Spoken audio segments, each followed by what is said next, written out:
One here right at the 125, like you said, Aiden Smith and Spencer Moore. Aiden Smith on the season, 11-3, 7-3 in duels, 2-1 in the Big Ten.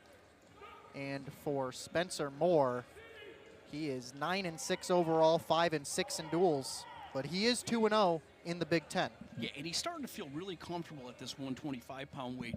Earlier in the season, he had a big weight cut, kind of, a little sluggish, but these last two matches against Michigan State and Michigan, he really opened up. And let's see if he gets back to that little underhook right there. That's what he likes. And Aiden Smith had a tough loss last night against Derek Navarro, and this is one Illinois is going to have in order to get this duel rolling in the right way for Coach Hunter. Stand him up. The thing about Aiden Smith is he likes to let it fly.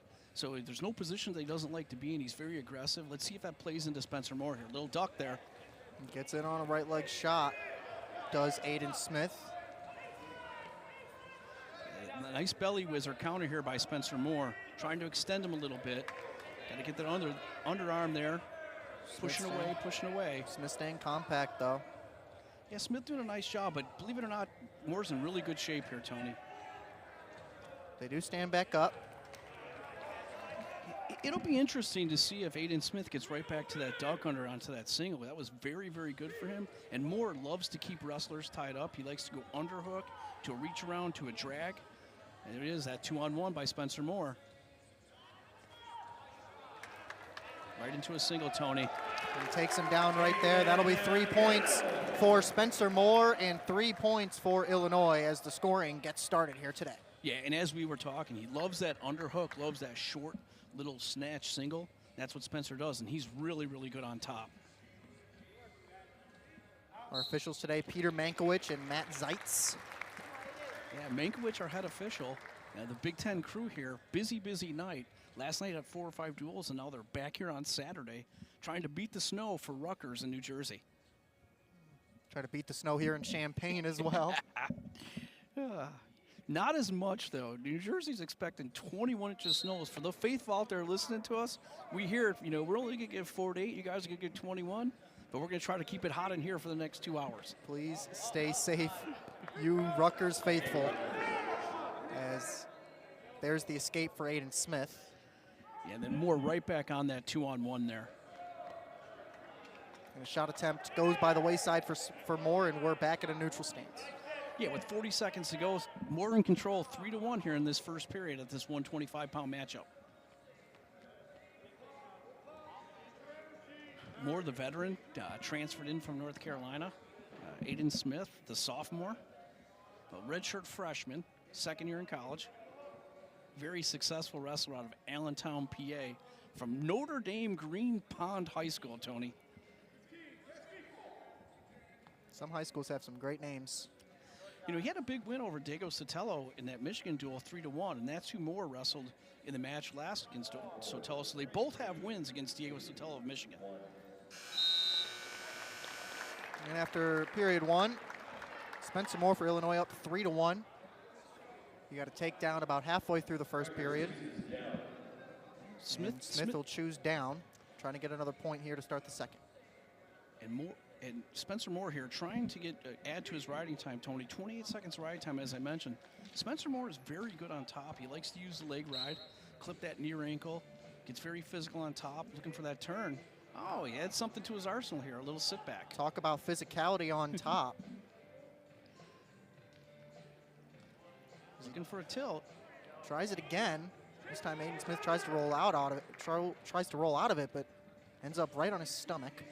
Yeah, it looks like, the Spencer Moore line, I've seen something here. Spencer Moore's riding that little crab ride and that suck back to a roll. Now he's in control, as we said. Tony likes that leg ride, and he's got it clipped hard. Yeah, look at that left leg of Spencer Moore. It is locked right into that right calf. A little figure 4 ride here, and the key is, and Mankiewicz, the ref's looking at it too, is that Spencer Moore needs to keep being physical on top, needs to get out to the side a little bit, or they might call stalling on top here, just because he's not trying to. He's in good position, but he has to work for a turn here, Tony. Very favorable position now for Spencer Moore. And as he gets to a minute and 30 seconds of riding time, this is where Spencer Moore likes to do his damage. He's right on top, be in control, and You know, what isn't talked about enough is what it takes. There it is. There's that stalling call against Aiden Smith. And what's not talked about enough, Tony, is what this does to the bottom wrestler as the match goes on. Oh, it's got to be very tiring for Aiden Smith, absolutely. And as the weights get heavier, the heavier weights you got to carry, the harder it is. These guys are 125-pounders, but there's a stalemate. Good call by head official Peter Mankiewicz. Some of the best in the business here with Peter Mankiewicz and Matt Zeitz. Familiar faces here on the broadcast. 30 seconds here left in the second period of today's first match between Rutgers and Illinois. The top 15 matchup here in the Big Ten. Illinois number 10, Rutgers number 15. More in control again and taken out. Nice job by Smith trying to get up here. Just doesn't have enough time. A very good adjustment by Spencer Moore to keep Aiden Smith on the mat there. It'll be interesting as we move into the third period. I mean, it's going to be Moore's choice. He's definitely going to take down. But are they going to ask Aiden Smith to cut him and get the match on the feet, try to get that takedown to tie it up? As the Illini bench cheering on Spencer Moore. You see Spencer Moore immediately point to the mat. And I do think they're going to go neutral here. I mean, he's going to have to at some point. He's down, you know, and riding time is secured. Almost, I should say. As I said, they go back to their feet now. He needs a takedown to tie this up. So 4-1 more going to the third period, Tony. And that's a good decision, I think, for Aiden Smith. That gives him all the time in the world here in this third period to try to get this match-tying takedown. Yeah, and I mean, you look at it, too. He's going to probably need 2 scores, right? So if Moore goes down and he rides him, he's just taking away the time to get that takedown. If he takes him down here in the first minute, I mean, Moore's going to have to get a point, and maybe he's got to score twice. So I like the aggressiveness by the Rutgers coaching staff with Aiden Smith in this match. See if Moore gets back to that underhook.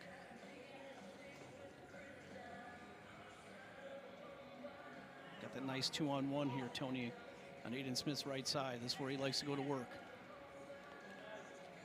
Bit of a slow match here to start, especially for a 125 matchup.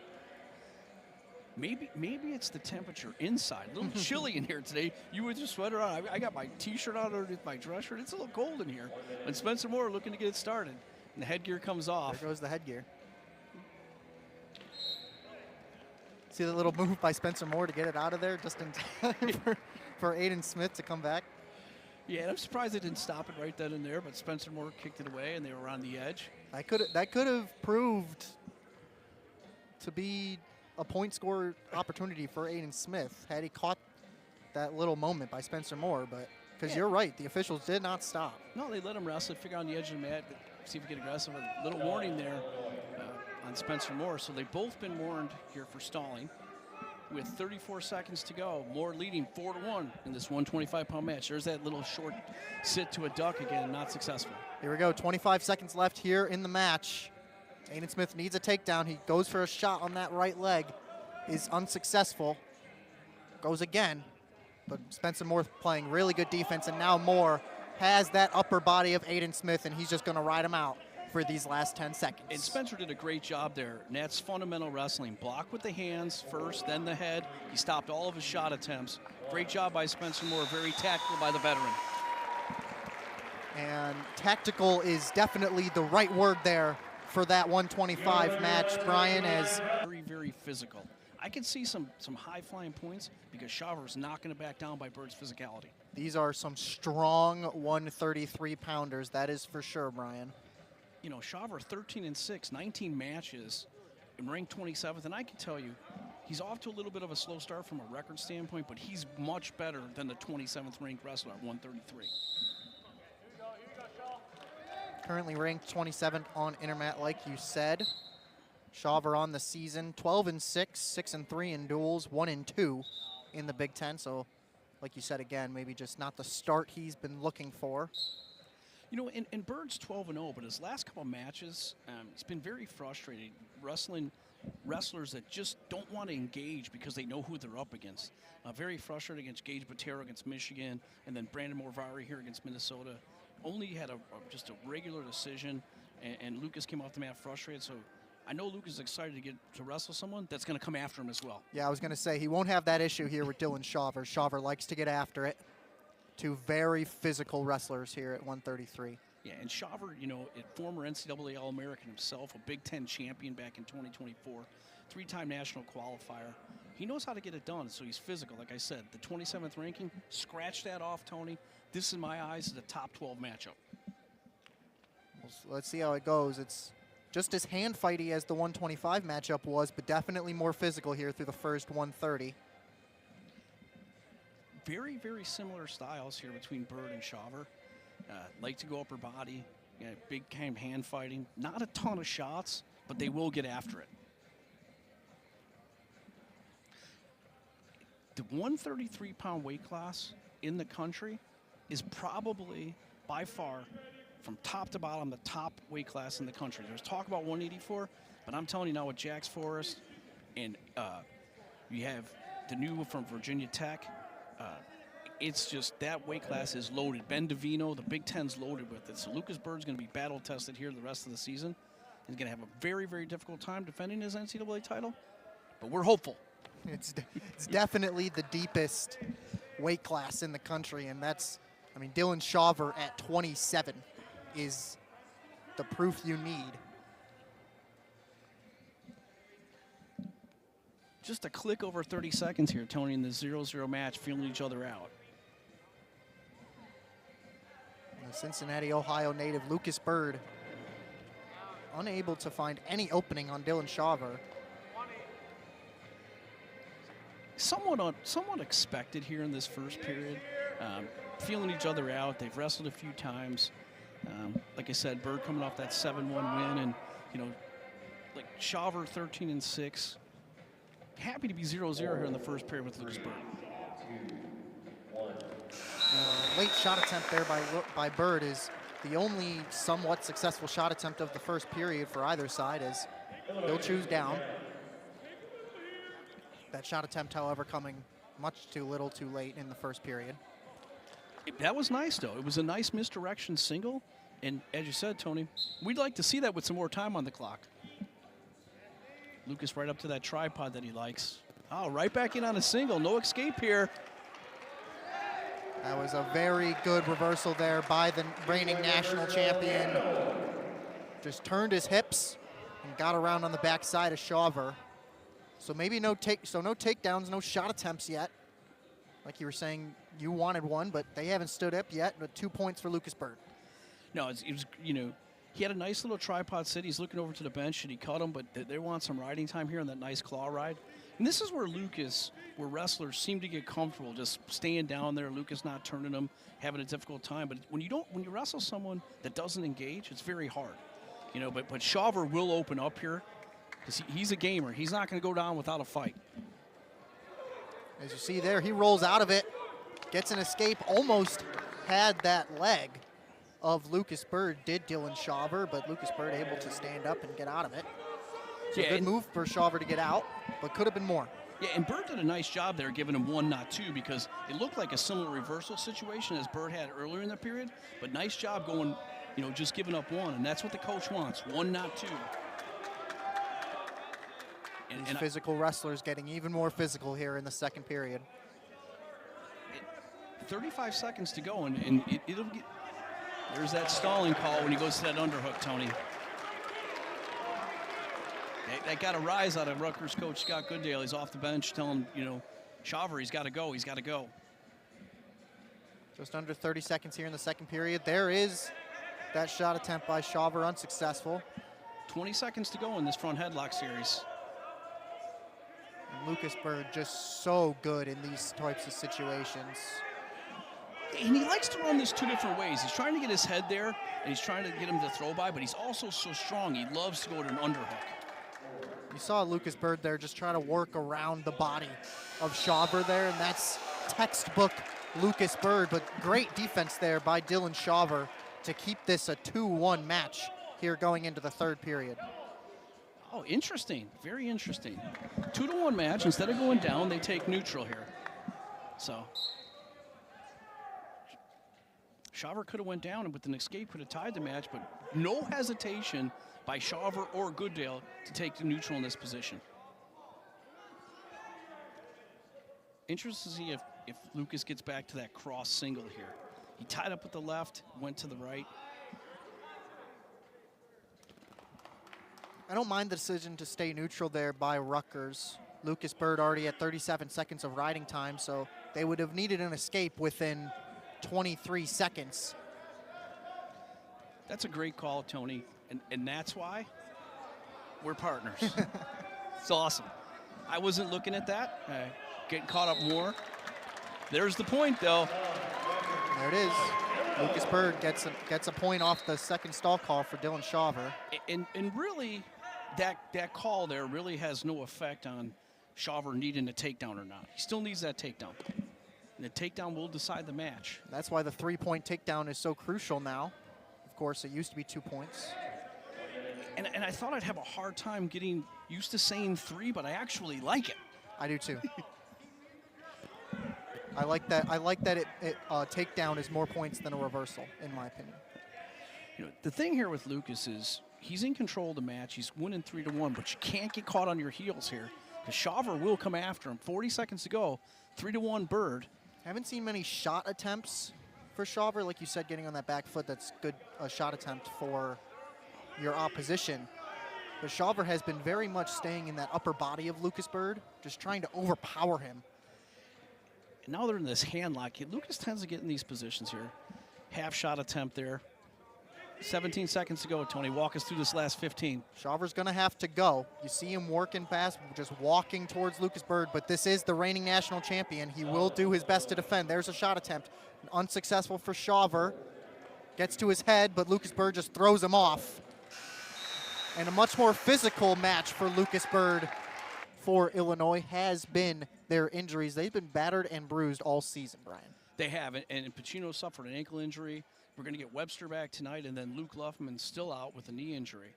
But Parkins, you know, he comes in as a very highly touted freshman, ranked 29th in the country by Flow Wrestling. You know, 2-time state champion out of the state of Pennsylvania. He's in on a single quick, Tony. He's got that right leg of Cole Brower early. Brower quickly escapes, so no points there.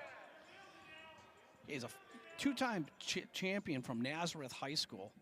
Was 50-1 a state title in 2025 at 139.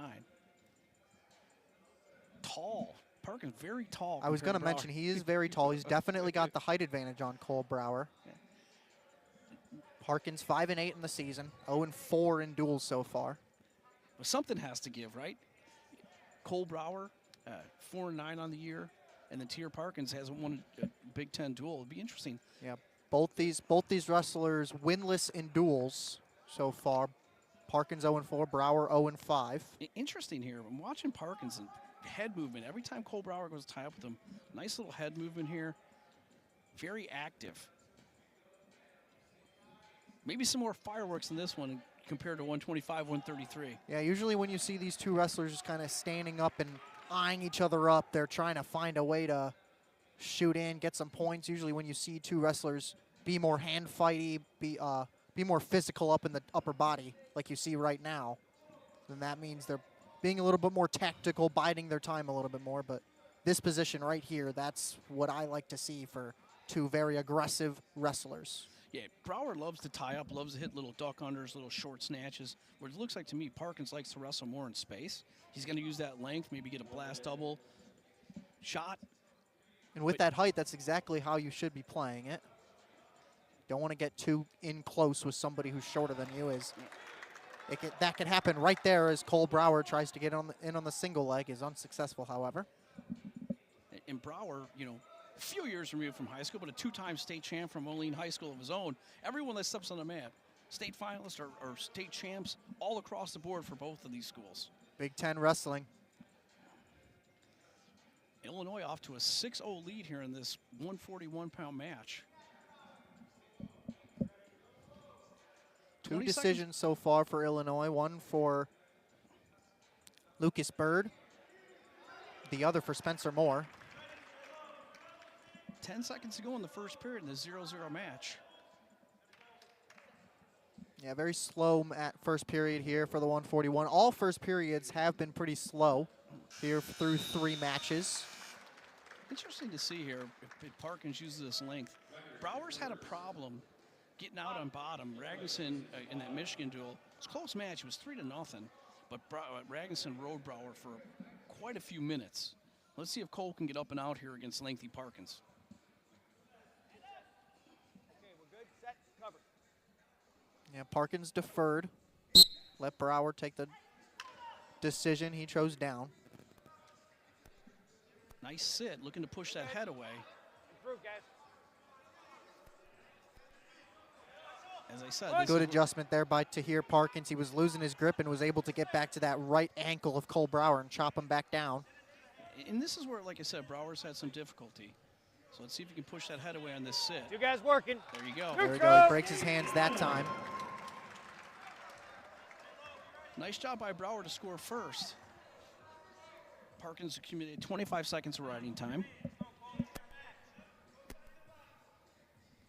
Like we said, something's got to give in this duel. These two wrestlers a combined 0-9 in duels this season. Cole's got to close the gap a little bit here. There's a little shot. Big shot there by Cole Brower. Can't get that right arm around the hips of Tahir Parkins, however. There's a shot attempt by Parkins. Just under a minute to go in the second period. Brower, the only one on the board, 1-0. Parkins looking on that re-attack and that short sit-out. That short duck. It's been more physical here in the second period. Cole needs to get a tiny bit more aggressive here. I don't like how he's standing back on his heels so much. 30. If you're on your heels so much, a guy takes a nice shot or blast elbow, it's hard to defend that. You hear Coach Hunter there, heavy hands. Being on those back feet of Cole Brower is exactly what Tahir Parkins wants. Because of that size, the space will definitely help Tahir Parkins. Seems like they're both comfortable going into this third period, 1-0. And Parkins will definitely go down. Exactly what we'll do. 1-0 here going into the third period of the third match. No, it's red. Your choice, bottom. Coach Hunter Bottom. telling defer. Brower, heavy hands, get physical on tie-ups.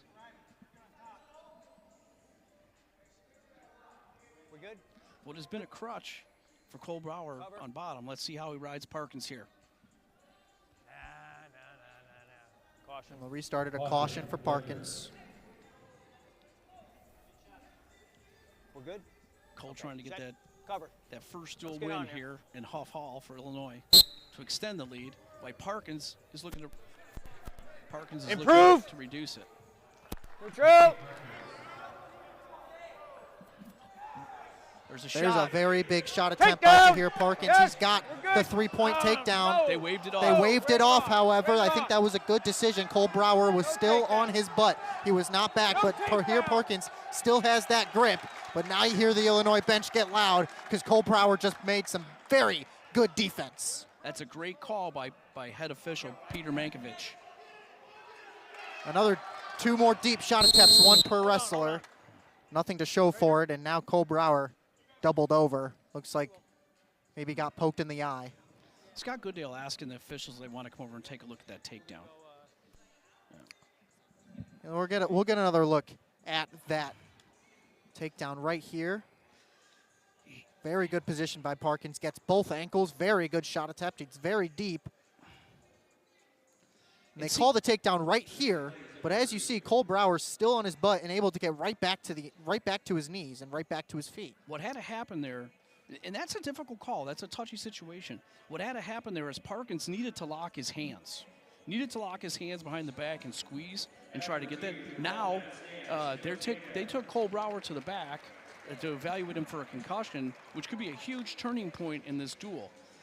Similar to the situation that happened at Cannon Webster against Minnesota. Injury default. Here, let's see if we can catch it real quick. Well, there's the apparent. This is the takedown. They call it right there. And as you see, his hands could have been clasped, but they weren't. Instead, he goes back to the thighs of Brower, and they wave it off. Let's see So where good call by you and the officials, Brian. But like you said, let's look to see where this injury comes from. As they just kind of come out, maybe do they re-attack? This little oh, it's right there. I think they banged heads. I think it's going to be on this Zahir's shot when he popped right there.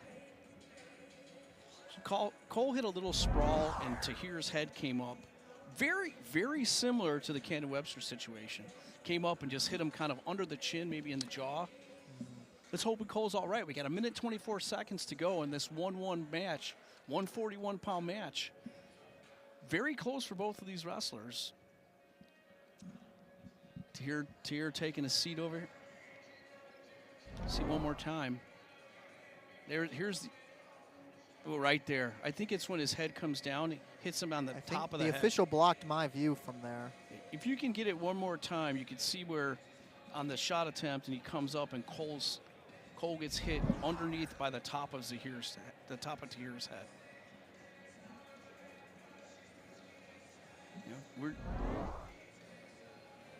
Great job by our replay right here when he comes up, right here, bam. Oh yeah, you see Brower just kind of falls right on top of the back of the head of Tahir Parkins as here he comes. Brower back out on the mat, no concussion. Looks at the clock. We're gonna get back on the mat here. 1:24 left in the match, tied at 1.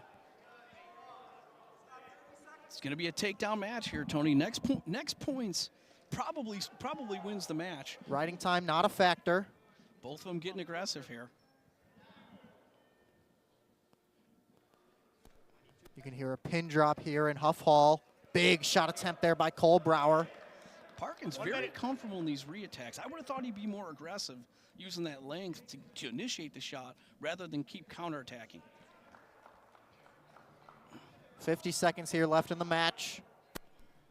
Tied at 1. There's a big shot attempt by Parkins. Good defense by Brower. Now a shot attempt by Brower. Good defense by Parkins. Back and forth here. Just over 30 seconds in this 1-1 match. You see Tahir Parkins getting down to that one knee. There's a deep shot attempt and a big rollout by Cole Brower. One of the best defensive plays I've seen from Illinois in my years covering them. That was a great rollout. No hesitation there by Cole. And what happened in that situation, had Parkins not released, Cole might have ended up on top of Parkins. So good job, not only in the counter, but also good job for Parkins, realizing he could be in trouble. Well, that play could have gone either way for points. Instead, it's nothing. And we go to sudden victory. First points win the match here as there's a deep shot attempt by Parkins. Can Brower get out of it? He's on the side. He tried to get out of it for a second. Nice screen. Not there yet. No call. Nothing. Rutgers calling for 3. This is the same position they were in earlier, and this time they'll call it a 3-point takedown because Tahir Parkins this time got his hands clasped around the back of Cole Brower. Sometimes a very difficult takedown to call, sometimes not.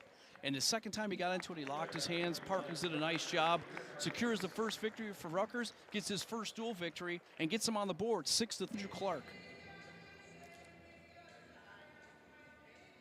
This is definitely the most evenly matched matchup of the day. 27, Michael Geoffrey against 31, Andrew Clark.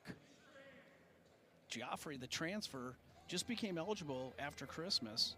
Looking for his first home Big Ten dual win, Tony. Similar to Spencer Moore. Geoffrey, the transfer from Virginia, but all the way from California. And this is not the weather that Michael Geoffrey had hoped for coming from California.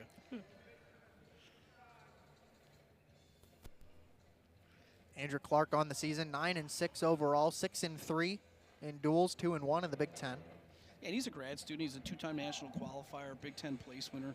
He knows how to get it done, so he's a veteran. They have a lot of veterans on this Rutgers team.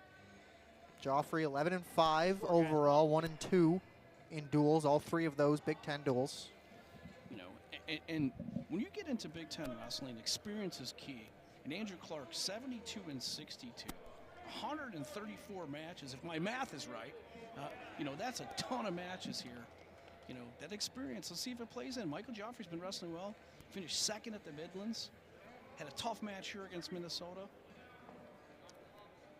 Well, we mentioned the height advantage in the last match. I just want to mention it again here in this match. Andrew Clark has some inches on Michael Joffrey. But it looks like Andrew Clark trying to play it a little differently than Tahir Parkins. Looks like Andrew Clark wants to be in up close on Michael Joffrey. Yeah, he's gonna tie him up here. Michael's, you know, I got to see him wrestle at the Midlands. Very impressed with the way he wrestled there, and not sure if the bright lights of his first Big Ten match with Minnesota got to him, but he's back here in Huff Hall trying to get back on track.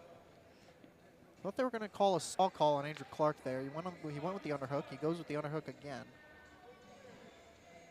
Maybe a stall call here, as they will stand him up. Get an offense going. Let's go. Yeah, stalemate there. So basically, you know, head official, tell him let's get some action going. Stalemate, my apologies. And Rutgers, Andrew Clark, trying to even up the score here for Rutgers. 6-3, Illinois still in control. Joffrey and Clark, 149.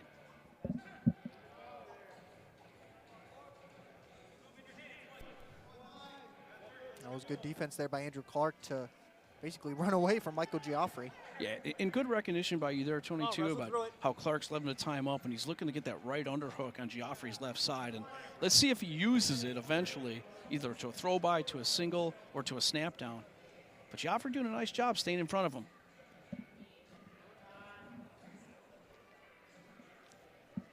Well, that period flew by. I was looking up at the clock, and I thought we still might have had some time, but first period comes to an end, and it's 0-0. Illinois, you're It's been 0-0, if I'm not mistaken, Where you going, Mike? the last 3 matches after one period. Yeah, you know, Spencer Moore had that first takedown, Get in position. but other than that, Okay, it's we're been good. kind of quiet. Cover. First periods in general today have been pretty quiet.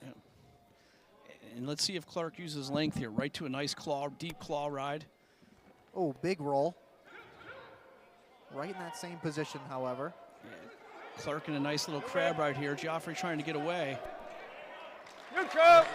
Good little spin move there by Michael Joffrey to get the 1-point escape, and Illinois takes the lead here in the second period. Yeah, Illinois so far, nice little short sits on the bottom, and then they're looking to push that head back and create space. Something assistant coach Austin O'Connor was very, very good at the University of North Carolina. The 2-time national champ, sitting over there with Coach Hunter and Coach Schultz. The Illinois native. Exchanging underhooks here, Tony.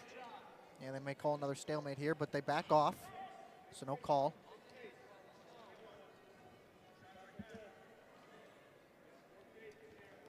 Nice little snap down there by Michael.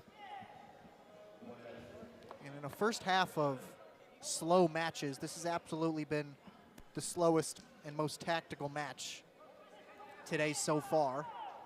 Not very many shot attempts for either side. Like I said, oh, there's a nice little shot. There's that first one, I believe, of the second period. Andrew Clark in really good position here, though. Yep. Using that length. That I was just about to say, that height definitely playing a factor right now. You guys just kind of see him towering over Michael Joffrey right now. Joffrey leaning all the way forward as they'll call another stalemate with 25 seconds left in the period. Not Big shot attempt there by Michael Joffrey, but defended nicely by Andrew Clark. Joffrey almost got that ankle. And Joffrey was able to get that stalling warning, which could be so crucial in this tight match. He's clearly been the aggressor here. But Clark has just kind of taken that aggression and gone with it. Andrew Clark just has not felt like he's been in any precarious situation yet so far. He's just kind of used his length to keep Michael Joffrey at bay. He's looking for a counterattack, in my opinion, but, you know, very interesting here. You know, we heard it earlier, 1, not 2. Very important if Andrew Clark gets to his feet. No caution, Andrew Clark here. Oh, no caution, Michael Joffrey there. Yeah, it really wasn't set on the elbow, but, you know, 1, not 2, as we said, is very important here. Give him 1, don't 2, keep the match, you know, a 1-point match and see what happens, get the match on your feet.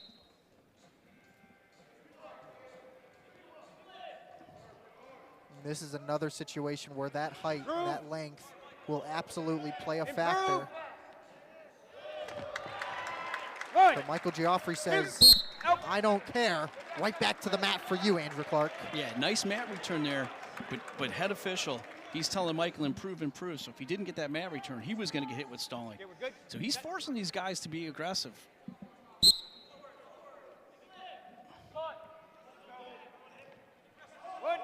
There's the no escape yet. There it is. There's the call for Andrew Clark. So this match tied up at 1:35 left. And here we go. There's a big shot attempt by Andrew Clark, the first one of the match, but defended nicely by Geoffrey. A nice re-attack drag there by Michael Geoffrey, looking to get behind. And it'd be interesting who opens up. Clark on a counterattack or Geoffrey on his attack? That was the biggest, by far, shot attempt by Andrew Clark here in the match. First one to show any substance. Come on, guys, wrestle through it. Now you can hear Stalemate, guys. the official Peter Mankiewicz saying, wrestle through it. They've already called a stalemate, like you said. Geoffrey on a stale warning. Less than a minute to go here, still tied at 1. Already had a match go to sudden victory at 1 in the last match. Down to under 50 seconds now. A lot of hand fighting here. Not many shot attempts. Clark's sitting there waiting for that counterattack. Michael, it's got to close the gap. There's that re-attack that you were talking about for Andrew Clark, but once again, Michael Geoffrey playing very good defense like this Illinois team has done all day. Just under 30 seconds here, Tony. Try a little snap down now for Michael Geoffrey. Michael, nice job there by Andrew Clark to stay on the mat with that stall warning already. Coach Goodale and Michael Labriola right on the side of the mat telling him to circle in. Great job there. 10 seconds left now. Will we see back-to-back sudden victories? Clark trying to keep Rutgers in this duel. A victory would be key to knot this match up at 6. It looks like we will go to our second straight sudden victory. Rutgers won the last one. It was Tahir Parkins. First point wins the match. And second time in a row. And very crucial, Andrew Clark already has a stall warning against him. Michael Geoffrey pushed the pace, but needs to be careful and not too over-aggressive. Don't want this match to end on a stall call. Clark comes in 31st in the country, Geoffrey 27th. This time, Geoffrey trying to stay level-headed with Andrew Clark and his height. He's doing a good job. Not much action here through the first 35 seconds of sudden victory. Lots of hand fighting. Plenty of hand fighting bringing Coach Hunter off the bench here. Coach Goodale looking for that counterattack.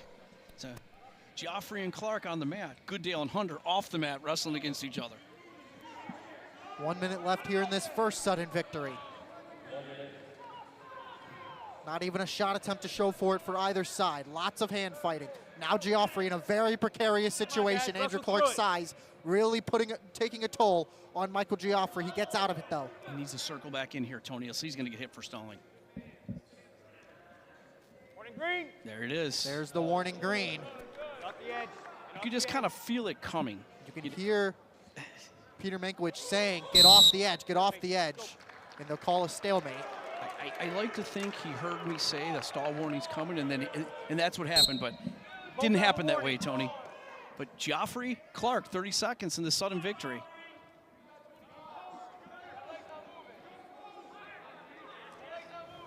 We'll go down to referee's position if no points are scored here in the next 17 seconds. And it's very critical here who has the choice, if that's what happens. 10 seconds to go. There's a shot attempt, defended nicely by Andrew Clark. Can he get around him? And he won't. Geoffrey will stand back up and will go down. Neither wrestler very aggressive on the feet. You know, at some point you got to pull the trigger here. Lands green choice. No takedown. Bottom. He takes bottom. Very difficult decision here, right? You know, a lot of times maybe you want to defer in this situation. Both wrestlers have been cautioned. Would need another caution plus a second caution. Both have been warned for stalling in this 1-1 match.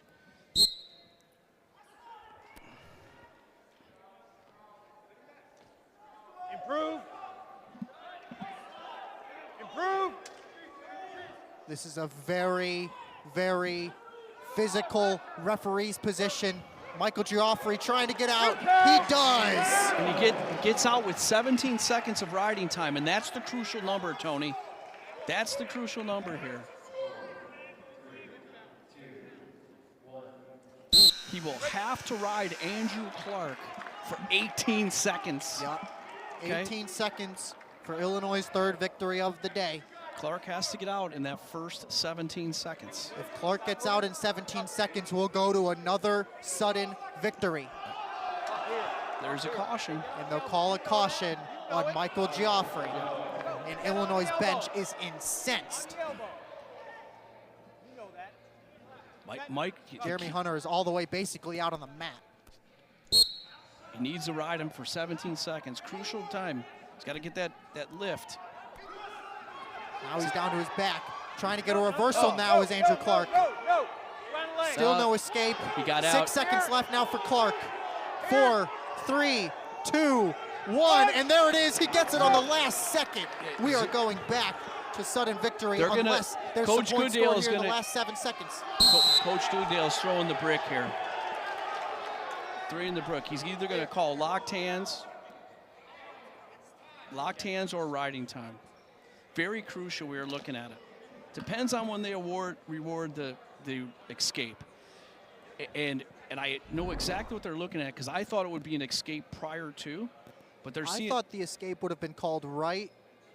It did get called right there. It's a matter of seconds. Here, my take on this is it's going to be hard to reverse it, but it was very, very critical of when it took place. And Scott Goodale, the Rutgers head coach, maybe he's looking for that home cooking clock advantage, but we were watching it the whole time. You were calling it, Tony. I'm watching the replay, and it's just a matter of when they awarded it. To me, it looked like that hand threw up with that number 1 right at the 1.5, 2 seconds left on the clock of the riding time. That's what it looked like to me. And the question is wasn't an escape earlier than that? Both wrestlers stood up. He had his arm around his back. And when did the escape? But both of these officials, some of the best, going over there conferring, and they're looking at it. And, they're discussing it. And is it enough to reverse it or not? That's the key, right? It is a massive call here. And see if he keeps the brick or not. That's another one, too.